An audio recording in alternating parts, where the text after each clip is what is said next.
બોટાદ ખનીજ વિભાગે ઘેલો નદીમાં ચાલતી રેતી ચોરી પર કાર્યવાહી કરી છે। રેતી ચોરીને લઈને ખાણ ખનીજ વિભાગે દરોડાની કાર્યવાહી હાથ ધરી। દરોડા પાડતા રેતી ચોરી કરનારા શખ્સો સ્થળ પરથી ફરાર થઈ ગયા। રેતી ચોરીના ઉપયોગમાં લેવાતા 2 ચારણા સહિત 1.5 લાખનો મુદ્દામાલ સીઝ કરવામાં આવ્યો છે।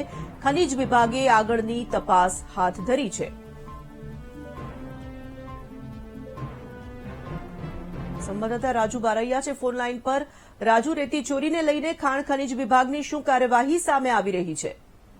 ઓરલ વાત કરીએ તો બોટાદ જિલ્લાના ખાસ કરીને ગઢડા અને રાણપુર જે ખનીજ ચોરી મામલાની અંદર હબ ગણાઈ રહ્યું છે। અનેક વાર લોકો રજૂઆતો કરે છે ત્યારે તંત્ર ક્યાંક ને ક્યાંક રેડ કરીને સંતોષ માનતા હોય છે।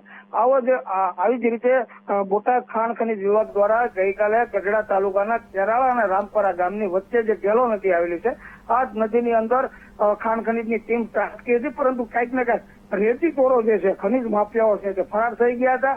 ત્યારે ખનીજ વિભાગને જે રેતી ચાળવાના ઉપયોગમાં આવતો જે તારણાઓ છે તે મળી આવ્યા હતા। ત્યારે ખનીજ વિભાગે 1.5 લાખ રૂપિયાનો આ મુદ્દામાલ સીઝ કરીને વધુ તપાસ હાથ ધરી છે। જી કોરલ।